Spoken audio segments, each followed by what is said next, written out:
listening to the GM Shuffle with Michael Lombardi, presented by DraftKings and VSiN. Here is Femi Abebefe.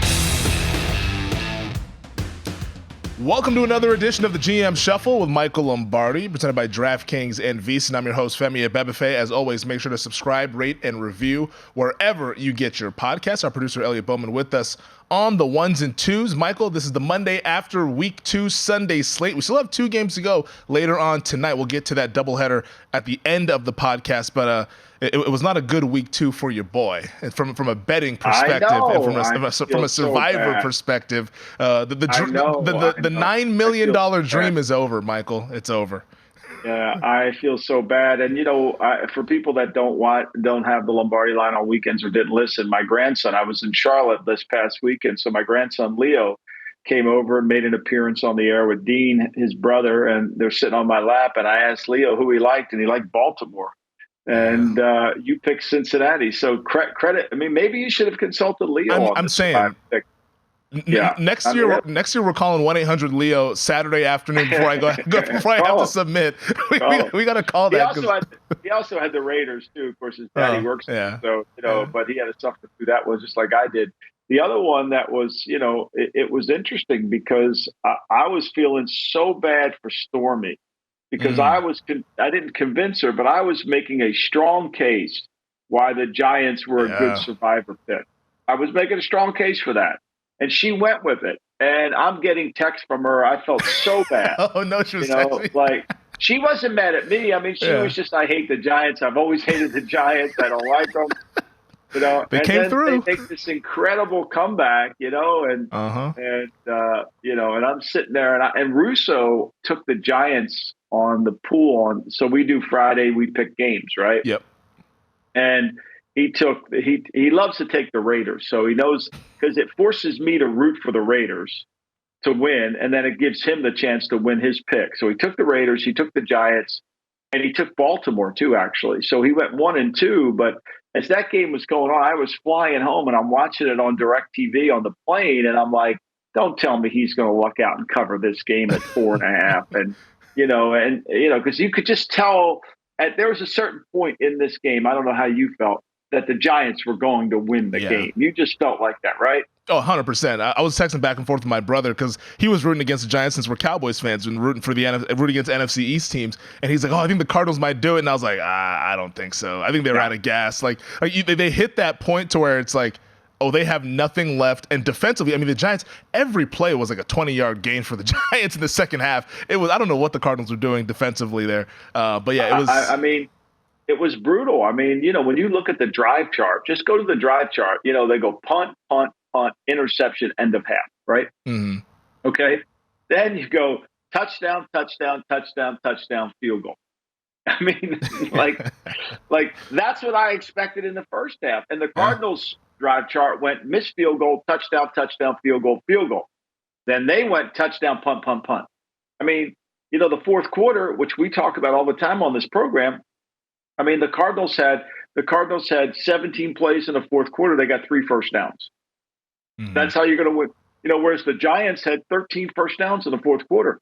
Credit them. They fought back, Now, Barkley got hurt, on that short yardage play. But, I don't know what his availability will be with San Francisco. That line, I think, went all the way up to 10.5.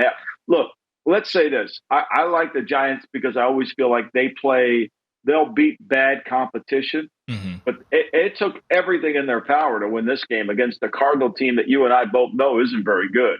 No. And we talked about it all throughout the offseason and training camp, but some of these bad teams, how they're 50-minute teams. Like they can give you the good 3 quarters and change a little bit there. And that was the case for the Arizona Cardinals yesterday. They were a 50-minute team, but unfortunately for them, the Giants obviously kept playing. Giants went into the locker room, made adjustments, and then scored 31 points pretty much without any resistance in the second half to go ahead and honestly, Michael, save their season. Because if they go down 0-2 and then have to go to San Francisco on a short week, you're looking at 0-3 right in the face there, to where at least for now, the Giants can somewhat say, all right, let's regroup. Let's go to San Francisco. Let's obviously give our best and see what happens there. But 0-2, I mean, it's almost over at that point. Well, I mean, but not in the NFC though. I mean, like what team is good in the? I mean, the Bucs are 2-0, right? The Bucs have made this incredible. They're 2-0. We'll get to them later. But are they going to be for real? I mean, the Falcons are 2-0. Are they going to be for real? So I think a lot of that is just, I think in the NFC, you can stub your toe. I mean, the Packers let one get away. We'll talk about that later as well. But to me, and Big Daddy was on the text tweet yesterday. I'm sure your phone was blowing up. Yeah, well, I was with him for the first half. We were in a sports bar for the first half. He was blaming everybody. Bakari missed the game. The left tackle didn't block somebody. It was brilliant. But anyway, I think they could. But I guess the fundamental question to ask is, when the Giants play good teams, are they good? I mean, can they beat good teams? And I don't know that. Like, I'll ask you this question: if they played the Rams and the Rams were healthy with Matthew Stafford, could they beat the Rams? Not the Rams that I've seen over these past couple of weeks. Rams look. See that? I think that's a fair question to ask. I mean, the Lions. There's so many teams that are just kind of even in this mess. But look, if you'd have told me the Bucs would be 2-0, and I would have said you're crazy. But they are, and they did a good job with it because. I think to me that they play good defense. They played situational, and Baker's made a few. I mean, he got out of some rushes yesterday. It was kind of remarkable. Yeah. Baker Mayfield's been pretty good, and credit to that coaching staff there. And I kind of want to highlight the play caller for the Tampa Bay Buccaneers, because when I was working in Seattle covering the Seahawks, and when you cover teams and go to practices and go to training camps, you notice things. And I would always notice, I'm like, who's this guy that's always standing near Russell Wilson? Like, he's not the offensive coordinator. He's not Brian Schottenheimer. Like what's going on? Who is this guy? I thought it was Russell Wilson's like personal coach almost. He was always at Russell Wilson's hip. And that is now Tampa Bay Buccaneers offensive coordinator Dave Canales, who was the OC in Seattle last year, or not the OC, but the quarterback's coach for Geno Smith last year. Geno obviously having a lot of success, still having success, as we saw last night. But now he's the OC for Baker Mayfield, and he sort of helped Baker Mayfield along the way here, getting his first chance to be the play caller. And so far, it looks pretty good in Tampa through 2 weeks. Well, look, they ran for 120 yards yesterday, Femi. I mean, last year they were 32nd in every rushing category. And they ran for 120 yards against this Bear defense that we've said all year is overrated. Now I know Alan Williams wasn't there. I know they lost their starting safety. They lost another safety. They had a bunch of injuries on defense. Okay, but we know this about Eberflus's scheme. If you're not good up front, if you can't dominate up front with the scheme, it becomes really hard. And Baker only throws 8 incomplete passes the entire day. He gets out of a bunch of pressures and he runs. And, even though they got the ball back for their offense with a trailing 20-17, they got a chance to come back in the game and your guy. Now, how are you going to defend your guy? I want to know, how are you putting the white hair on and coming in and defend this guy? Now, how are you going to defend him? The guy's a turnover machine. And I don't want to hear this crap about, the offense is limiting him. Getsy's not doing a good job. He limits the offense. You call plays for him. And tell me how that works out for you. Watching that game yesterday, I could say it now. I'm concerned. I am very concerned with what's going forward here with Justin Fields. And this was one of the situations where I wanted to see progress, and that was my whole spiel throughout the offseason was, okay, like, you see the flashes, but can we see progress now that he's in year 2 of this offense? It looks like he's in year 0 of this offense. Like, he has regressed. He looks worse than he did last year, to be honest, in these first 2 games. I don't know what's going on. It looks like a guy who's lost confidence. I don't know if it's the yips. No, I don't think he walks around. He's had 27 starts, Femi. He's had 27 career starts, right? He's had 26 touchdowns, 24 interceptions, okay? All right? We've talked about this forever. When I put Davis Mills' stats up against his stats, and they looked eerily similar, everybody said, Lombardi, you're taking away the rushing stats. Well, the passing stats is what matters. He's been sacked 10 times in 2 games. Now he's over 101 sacks, over 100 sacks for his career. He's had 1 fourth quarter comeback in 29 starts, in 29 games. 1 fourth quarter comeback. 2 game-winning drives. That's all he's had. I mean, like, at some point, we got to stop making excuses. It's not the offense. It's not, they don't have DJ Moore. Now we got DJ Moore. Watch out. He's going to take off. At some point, he doesn't, the ball, did you see some of those throws yesterday? Yeah. They're all over the place. Yeah. There's the rhythm of his game, and I've said this, his accuracy will be good at times. First throw of the game, he throws it in cut. Great. Okay. First drive of the game, they threw the ball. But you can't run screens all the time. You can't run screens all the time. It wasn't until the last drive of the game or the second to last drive of the game that he actually put some numbers together. But to me, what's got to concern you is he is a turnover machine. His QBR his rookie year was 26.4. Currently, his QBR is 23.0. Yeah, he's regressed. Like, I mean, so like, don't tell me like, and then when you watch him with his accuracy, he has so many bad throws. Even when they get completed, they're horrible. He was on target, according to stats, on target for 27 of his 66 throws. That's 41%. How do you win with being on target with that? Like, and all I want to do was instead of people thinking he's going to be the MVP, stop that nonsense. Let him become a better player. But he hasn't been able to do that. And so, look, there's a lot of these guys. I mean, you got it when you get the ball back and you got a chance to win the game. You got to win it. All right, we saw it yesterday. Justin Herbert overtime couldn't do it. 2 weeks in a row, Mac Jones has a chance to get his team to win it or has a chance to tie the game. Can't do it. And so this is Russell Wilson, same thing. That game we'll get there, but that game was a lot of Russell Wilson stuff in there that the stats don't tell you about, right? When you watch the tape of that game. So, to me, at some point, you can blame Getsy all you want, but the reality of it is he limits Getsy's play calling.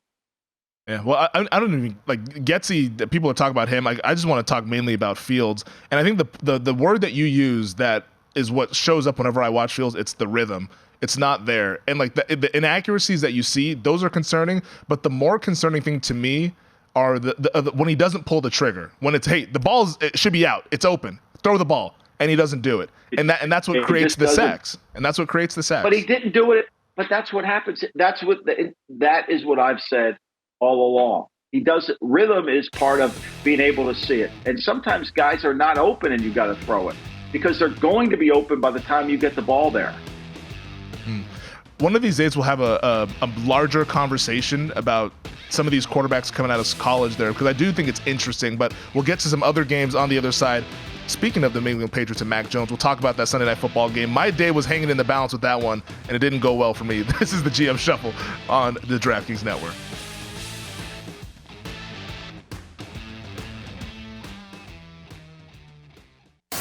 You're listening to the GM Shuffle with Michael Lombardi, presented by DraftKings and VSiN. Here is Femi Abebefe.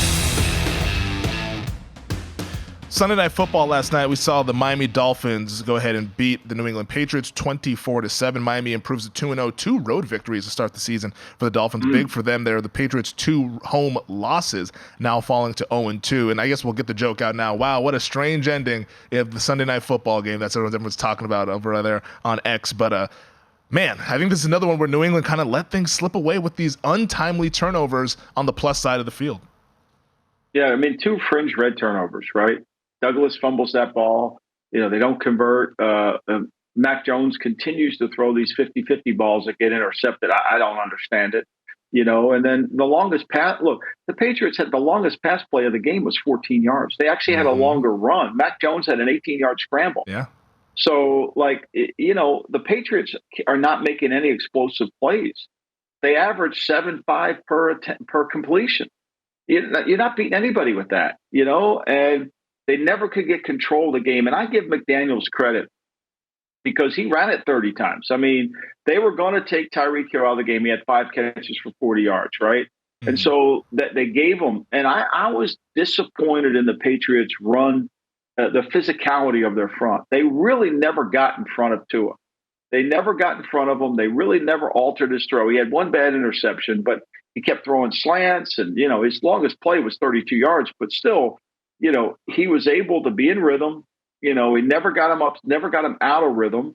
And they kept running the wide outside zone to kind of stretch the field and go back and watch the tape. I mean, there had to be at least 5 negative plays where the Patriots have a chance to tackle the back and they can't get the guy on the ground. So as Belichick would say, they deserve what they get, but the reality of it is if they don't start to figure out a way to make explosive plays and run the ball. I mean, Stevenson had 15 carries for 30 yards. You've got to be able to run. Mac Jones can't throw this thing 40 times. That isn't who he is. You've got to be able to throw. You got to run the ball. There's got to be more play action in their game. There's got to be more ability to get it down the field. And this is a killer. I mean, they end up the game with 56 rushes and completions, which means they can execute. Now, the offensive line, the right tackle, Anderson, played horrible. Van Ginkel kicked his ass the whole day. Van right? Ginkel's going to go to the All-Pro off that tape. He should, nobody signed him in the offseason. He bounced around to about 12 teams. He's not good enough. He looked good enough to me last night, Yeah. So, they had a chance to do it. And they just, look, this is New England. New England has been doing this now for a year.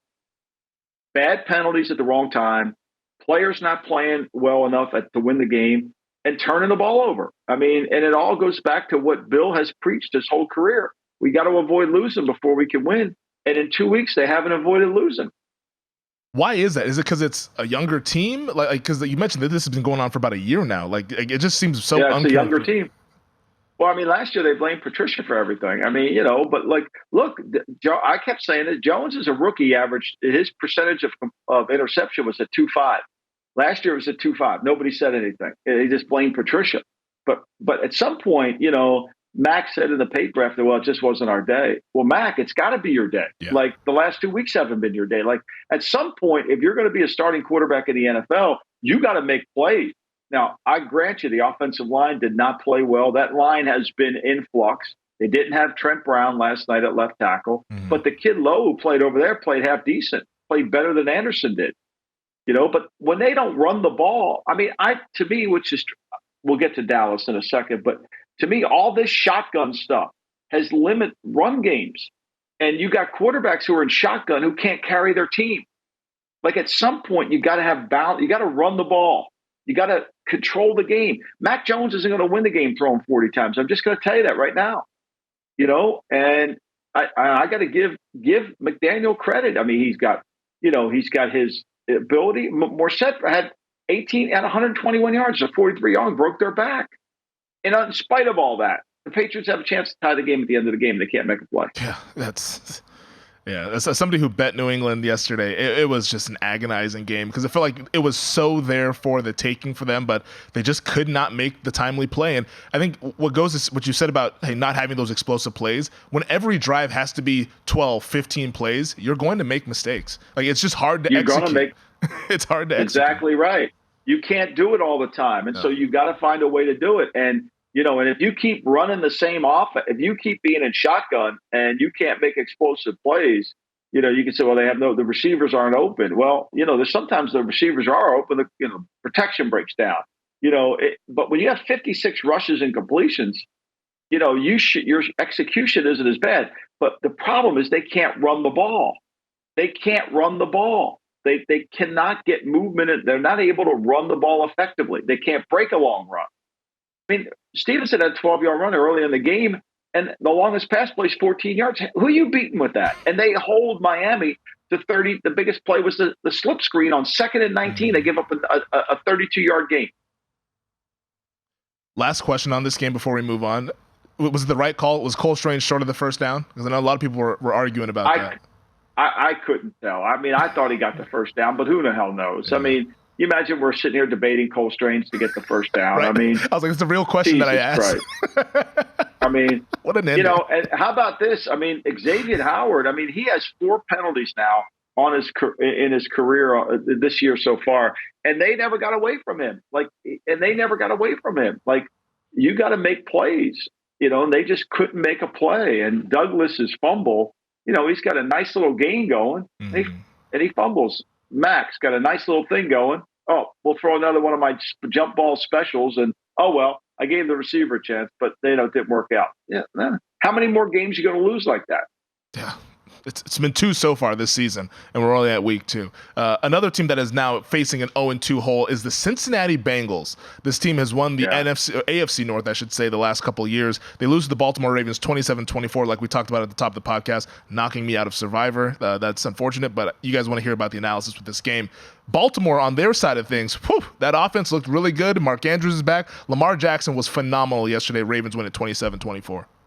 We talked a lot about Monk in this offseason, but I think what the offense looked like yesterday, missing 2 starters in their offensive line, and Beckham went down, okay, was they finally were doing things that Lamar does well. Throw the ball in the middle of the field. And I'll give you the perfect example. When Zay Flowers catches the 52-yarder, watch that play again. I talked about this on the pod. When Lamar would open up the game at Louisville, they would always try to throw some deep over, something down the field in the middle of the field. And Petrino would tell him, just throw it to the guy's helmet. Throw it to his helmet. And Lamar could hit it. And Lamar was accurate and hit it. And when you watch that throw, it hit him right in the helmet, in the helmet. Great throw, great catch, all that. I think Lamar looks like an MVP candidate. I really do.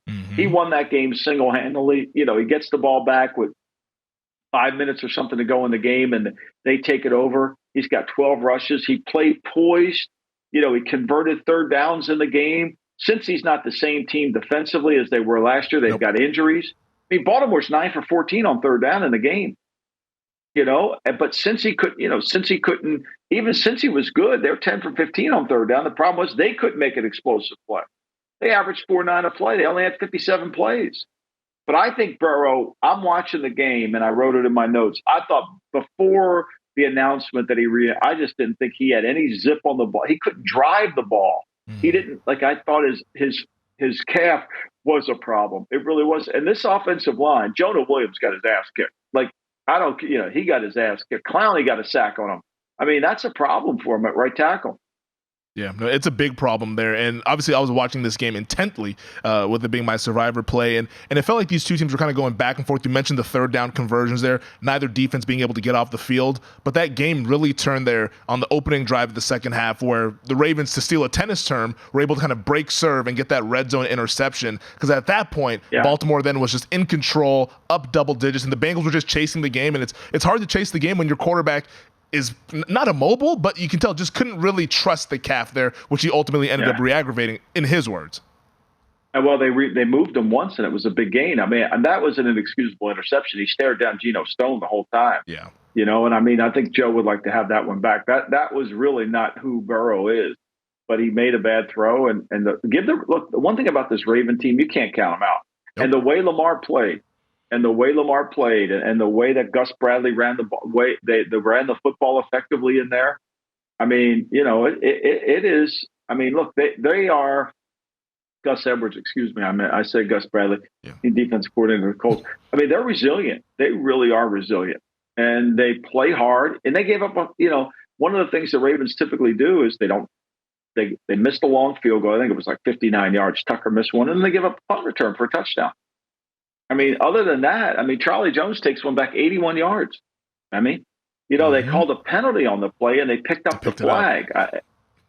So to me, give the Baltimore credit. They go in there and they win a hard game on the road that Cincinnati had to have. And now Cincinnati, if they do not have Burrow for the Rams, they don't have a lot of people put money on the Rams. I might be one of those people already. I know you will. I already have Rams plus 6.5 in the pocket. I didn't expect it to go all the way now to 3.5. So those who are not following the betting markets, that line for next Monday's game, open Bengals 6.5 point favorites, now down to 3.5 point favorites. I think there's a little bit of speculation that Burrow might not be all the way healthy. Not speculation about that, but maybe speculation about maybe he doesn't play in the game. So we'll obviously be tracking that all throughout the week here. Let's squeeze one more game in here, Michael, before we take our break. Felt like a deja vu all over again, to go ahead and steal a quote from your guy Yogi Berra. Seahawks beat the Lions 37-31. Whenever these two teams play, there's going to be fireworks, and we saw it yesterday. Yeah, 30 points the Lions give up in the second half. I mean, 30 points. Geno was great. I don't know if you watched much of the game. Geno was great. Goff played well, too. I mean, this is exactly what we thought it was.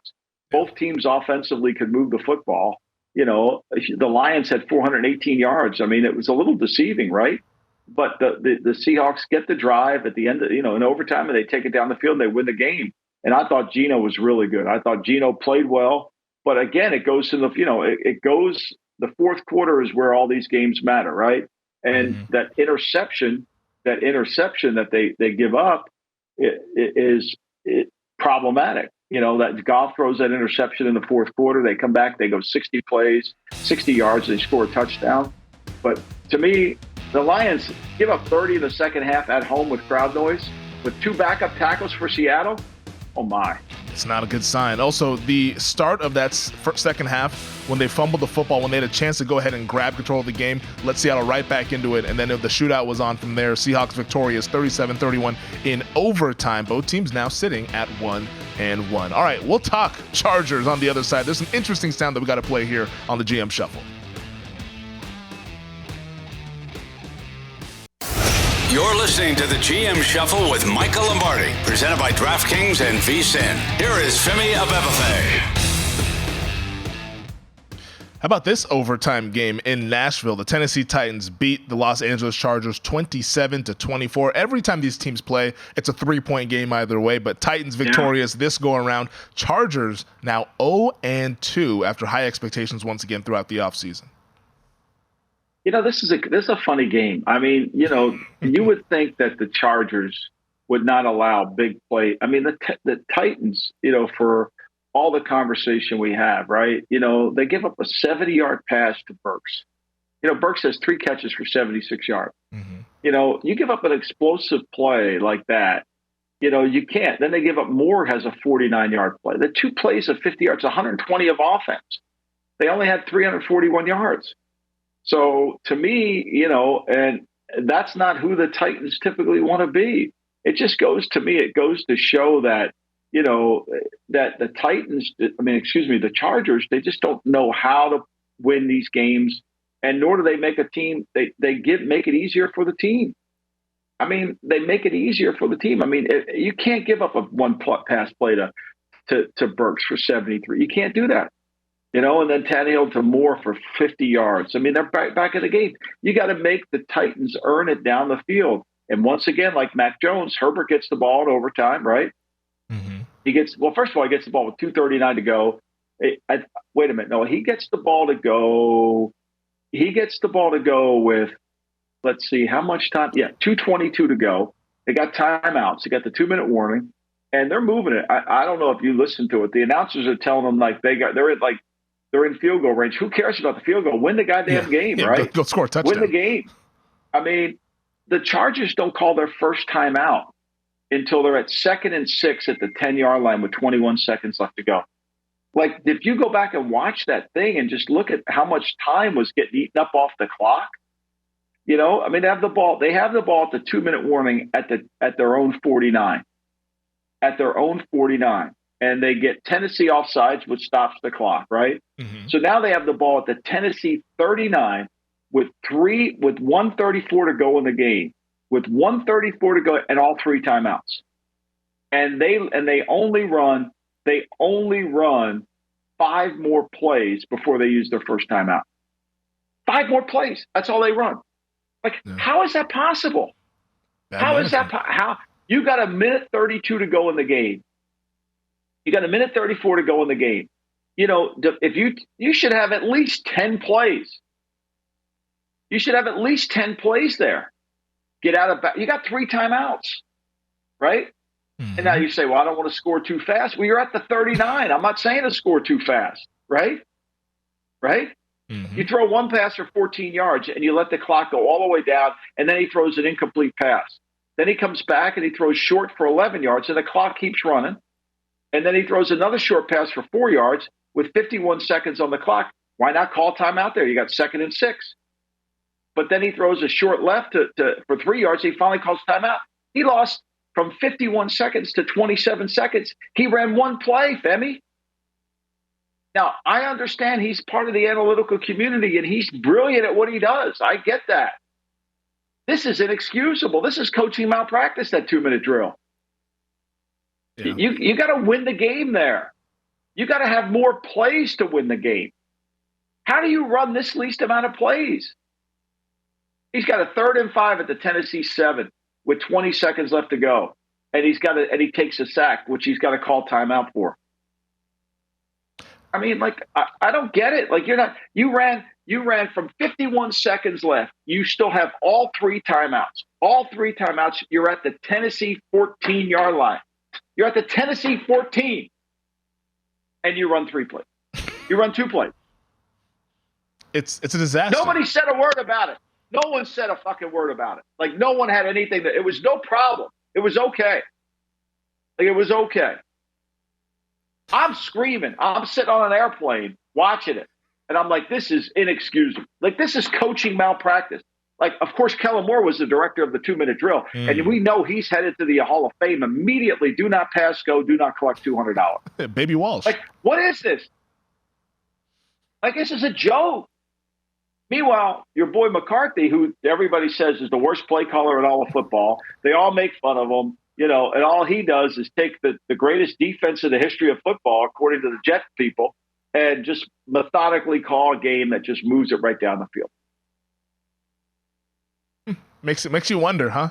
It really makes you wonder. And this has been a thing with the Chargers to where they just don't know how to close out games. They don't know how to win games at all. And we've seen this. I just gave years. You why they don't. Yeah. I just told you why they don't. They don't understand. They don't understand. What is he thinking about? You have the ball at the Tennessee 14 with 51 seconds left to go. You throw a 4-yard pass. Call timeout. Save yourself time. You're worried about Tennessee coming back to beat you? Who's going to beat you? Hopkins runs 5-2. Hopkins runs 5-2 out there.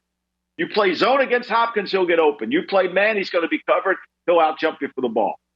Double Burks, let Hopkins catch his 8 yards. Who's making an explosive play for the Titans? Hopkins out here catching strays. Think about it. Yeah, no, what you're saying makes sense to me. I don't know why it didn't make sense for the Chargers yesterday afternoon. The overtime series wasn't much better. I mean, that one was just 3 straight incomplete passes, boom, boom, boom, boom, boom, off the field, and then Tennessee. It reminded me of your Dallas game. Didn't it? Let's go out there with 3:06 to go in the game, and let's go 3 incomplete passes, and then of course the punter punts a shitty punt and get returned 11 yards. Now Tennessee's got the ball at their own 39-yard line. I mean, Yeah. You need a coach.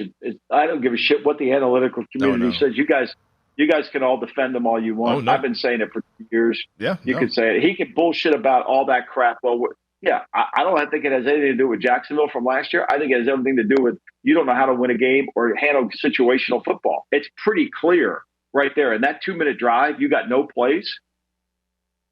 I agree with you. I honestly, we did the pod after the Jacksonville game, and not to bring that up, but like I was surprised that he kept his job throughout the offseason, to be honest. Like I thought he was done. Everybody is. The whole league was. I thought he was done. Except for the analytical community, and he's got a great media campaign because they'll all watch tape together. Oh, well, I mean, he learned from the best, the PR machine, and he's a great soundbite. So whenever you're a great soundbite and you're friendly to the media, they're going to go ahead and give you a pass. But he's a disaster. And I feel bad for Chargers fans out there. You have a great quarterback, and you should be much better than what you are. But as long as that guy's the head coach, you're not going anywhere. It's that simple. Simple. Let's go over to the Rocky Mountains, though. The Chargers AFC West rivals. This was a game that was, it fell apart for the Denver Broncos. 0-2, losing both those games at home. They fall to the Commanders 35-33. Dramatic ending. That was just absurd. But what did you see when you went ahead and watched the game there? Because this was one where early on the offense was humming, and then it hit a brick wall. Well, I was watching this game closely because I gave out Tennessee and Denver on McAfee on Thursday, and I gave it out on VSiN too. I really liked Denver in this game for a lot of reasons. I mishandicapped this game from the standpoint of Denver's defense. I thought that Sam Howell would struggle. Mm-hmm. I thought he would have a harder time throwing the ball in Mile High. I thought he would be under constant pressure. He was sacked 4 times, but I thought they did a great job, and they ran the ball effectively. They averaged 5.3 a carry. I thought he'd struggle on third down. He did, but they stayed out of third down, and look, the game changed on this play. They got the ball. They're driving it. They get the ball. It's second. So Denver gets the ball with 7:57 to go in the game, and in the second quarter, and they get it. It's 21-3 at this point, right? Mm-hmm. So it's 21-3. They get the ball. They start out. They run for 5 yards, and then they get 2nd and 5. They run for 7. They get a penalty on Powers holding. The next play, Wilson scrambles and he drops it and he fumbles the ball right by their bench. Boom. Yep. Done. Now the momentum of the game just changed. And then Logan Thomas has that 4th and 4 interception, and Kareem Jackson hits him again. This is 2 weeks in a row. If this guy doesn't get suspended, if he doesn't get suspended for a game, it's Bush League. It's Bush. To me, how are we? this is 2 weeks in a row now he's taken somebody out of a game. And then once it became 21-11 game, and then okay, not to be denied. All right, they punt it back. All right, so now we got a run. Washington called timeout. Sean's trying to get the clock going. Then they run. Then Wilson throws incomplete pass. Then he throws. Now this is the play of the game to me. 3rd and 9. Okay, drops back to pass. He has Jerry Jeudy wide ass open. Mm-hmm. It's going to be a 40-yard gain. Do you remember the play? Yep, when Jeudy had to go to the ground and catch it. Jeudy had to go to the ground and catch it. Makes the catch. 1:28 to go. They call timeout again. They got a punt, and they go into halftime. They make a 49-yard field goal to go into halftime, and then a game changed. And then Denver gets the ball to start the game, and 3 and out.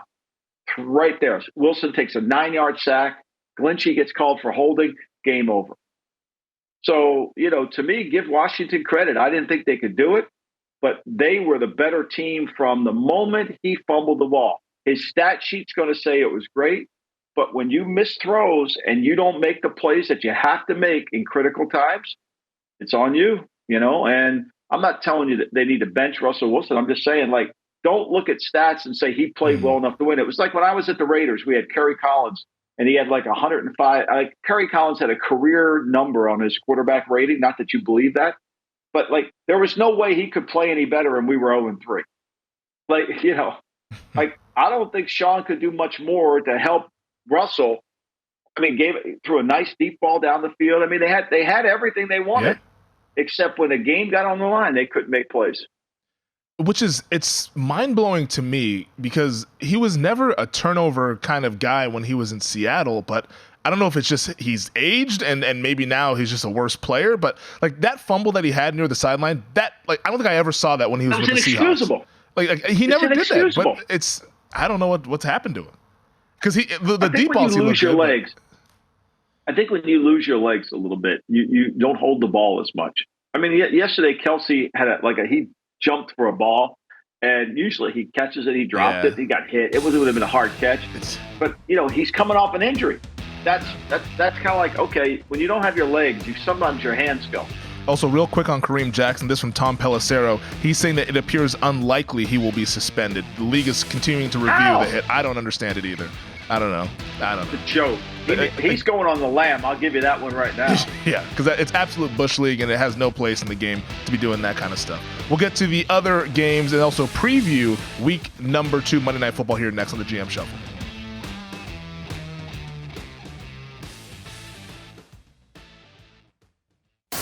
You're listening to the GM Shuffle with Michael Lombardi, presented by DraftKings and VSiN. Here is Femi Abebefe. All right, let's get down to Atlanta, where the Falcons, a surprise 2-0 start to the season. They beat the Green Bay Packers 25-24. Heck of a fourth quarter there for the Dirty Birds, and I'm sure it was a fun experience watching with Big Daddy Vince yesterday as his Packers lose. This is all on the floor, Look, the thing that made me nervous about this game was the Green Bay's inability to stop the run, right? And and look, this Falcon team had the ball 36 minutes. They did, but Green Bay had the lead in the fourth quarter. When you don't win the fourth quarter in these games, and they give up 211 yards rushing. That's the thing that makes the Falcons. They play a slow. They kind of control the pace of the game. Falcons had 6 penalties for 110 yards in the game too. Mm-hmm. It wasn't like they were getting every break. They just. Green Bay couldn't stop the run, and then in the fourth quarter, when you need to make a play, you don't have the football, and then it becomes a real issue. Here's Atlanta's fourth quarter: touchdown, field goal, 8 plays, 12 plays. They got 65, 44, and 66 yards on that. They had drives that 13-play drive, 11-play drive, 15-play drive. And then the Packers go 3 plays punt, they lose it on downs. So, as you can't, they played exactly into the strength.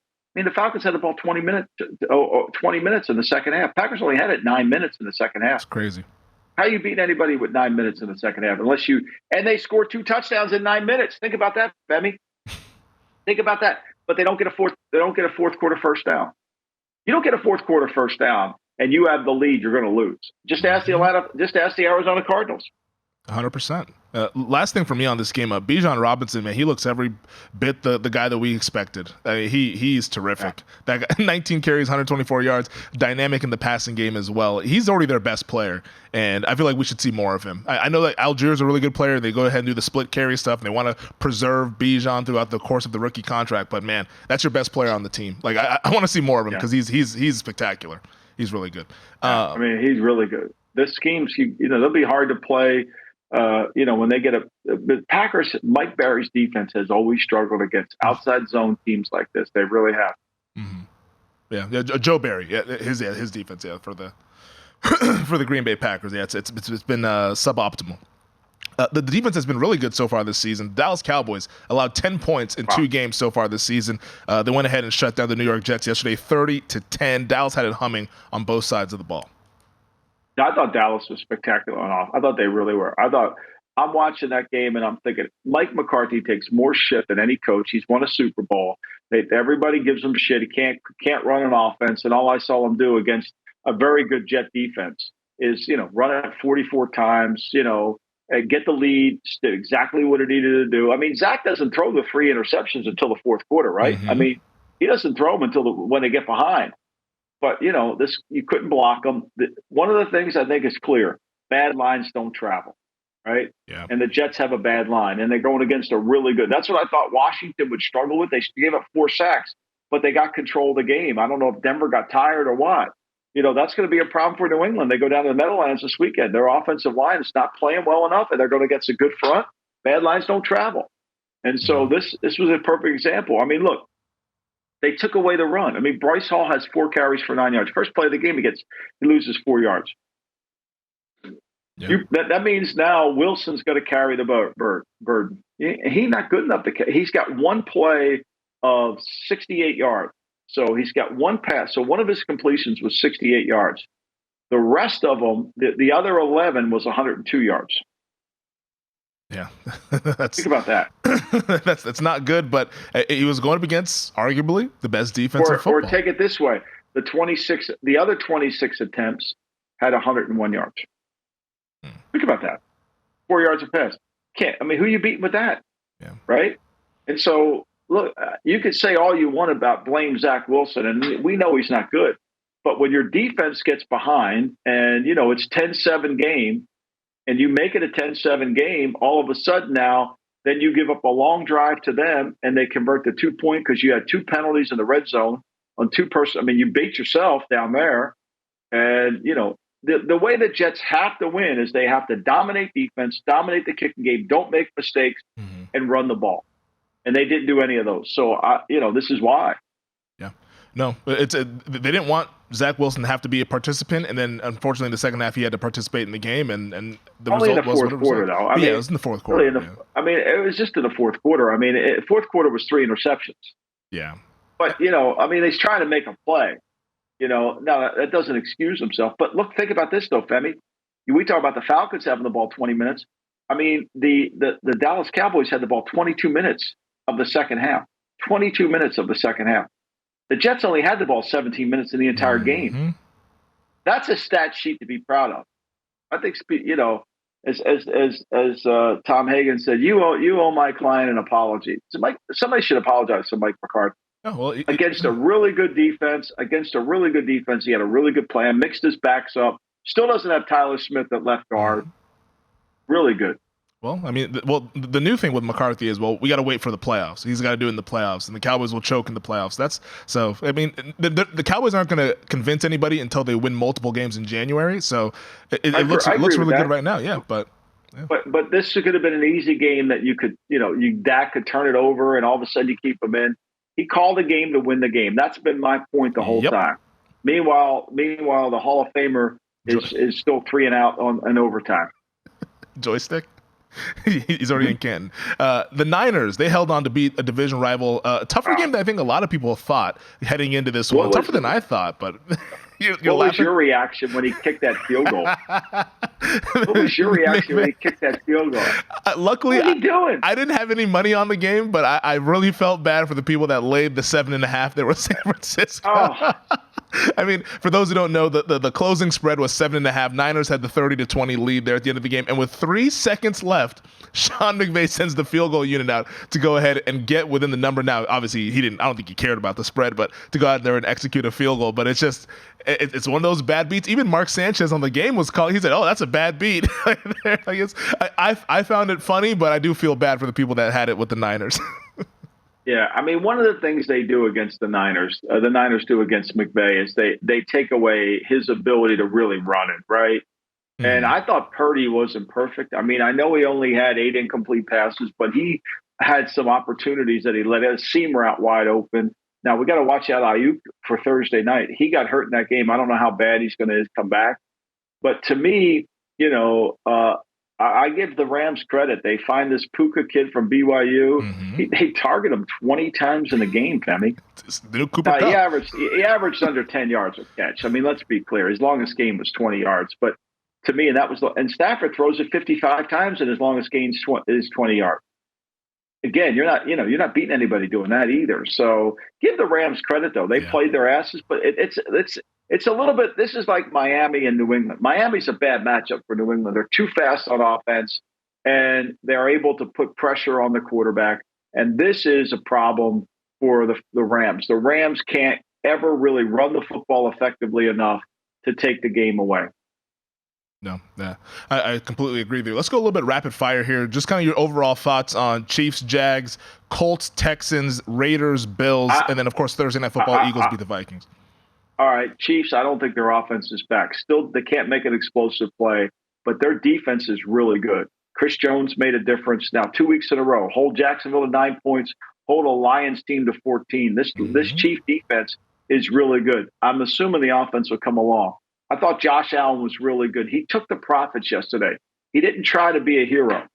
And they won the game in the middle late. The Raiders have a chance. They're driving it down there. They got a 3rd and 2. They're backed up. They stopped them on the goal line. They don't convert. Next thing you know, they're an hour before they get the ball again and the game's over. They lost the middle late right there. That 3rd and 2 call, it didn't get it. They had a 2nd and 2 call, then a 3rd and 2 call. They don't get it. And that was then the next thing you know, look, the Raiders, they couldn't put pressure on them. They couldn't get a turnover. And so, that became a real issue. I thought, which one? Colts, the Texans. Colts. I mean, Richardson, he's 2 weeks in a row now he's hurt. Yep. And now he's in concussion protocol. I don't know how that's going to play out. But this Texan team was beat up. Yeah. I was worried about I like the Colts. But then I backed off the Colts because I was worried about, well, if they put in Case Keenum, it could be a better game for the Texans. But their offensive line, they're a mess offensively. Yeah. And this game's 31-20, but it wasn't as close as that. It's over at the half, and they scored 10 points in the fourth to kind of put it away. I'm not sold that the Chiefs are all the way back offensively. They did not look as explosive. Mahomes was under pressure. This Chief offensive line isn't where it needs to be. Now, it could get there, but it isn't where it needs to be yet. Yeah, no, I completely agree. But their defense, though, has my attention. So far, it's been really good on that end of the ball, which has been the polarizing side for them throughout this Mahomes era. Let's get to the awards, though. The Fred Palermo Best Game Plan of the Week. Well, I think it goes to 2 teams. I think it goes to Seattle and it goes to Baltimore. Both of those hung in there. Seattle, 2 guys hurt in their offensive line. They're not really healthy, and they go into Detroit, sellout crowd. Unbelievable atmosphere, and come away with an overtime win. Give them credit. Give Pete credit for what he did. I thought that was great. And then on the lam, and then Baltimore. Baltimore had a ton of injuries too. Give John credit. They go in there, and I think Baltimore's offense, what I saw against Cincy, that's the right way to play with Lamar. Yeah, no, they look terrific. On the lam, you mentioned that Kareem Jackson's heading on the lam, right? Get him out. He's not going to. That's ridiculous. He's going to hurt somebody. Yep. He already has put 2 guys in concussion protocol. Fraud of the week. The Lions, you give up 30 points at home in the second half in overtime. How do you not qualify for the fraud of the week? If you don't know, now you know. Lamar's back in MVP form. I thought he was really good. He was really good yesterday. He was sensational. It is what it is. It's hard to me to imagine that. Well, Russell, it is what it is. What Russell, Mack, Herbert, when you don't make throws at key points of the game, it's what it is. Mm-hmm. It's what it is. And real quick before we wrap up here, I know you've been getting a lot of people asking where they can get a signed copy of Football Done Right. What is the address for folks to go ahead and send it to? So send me your book, address your book to with a self-addressed return envelope to Michael Lombardi, 810 Asbury Avenue, Suite 215, Ocean City, New Jersey, 08226. And 810 Asbury Avenue, Suite 215, Ocean City, 08226. And I'll be happy to do it. Yep, Asbury is spelled ASBURY, Asbury Avenue once again there. Monday Night Football, we get a doubleheader tonight. Can't wait to break it down on Thursday's pod, man. Yeah, here we go. Let's do 2 games Femi. Let's do it. Let's do it. All right, we'll be back on Thursday.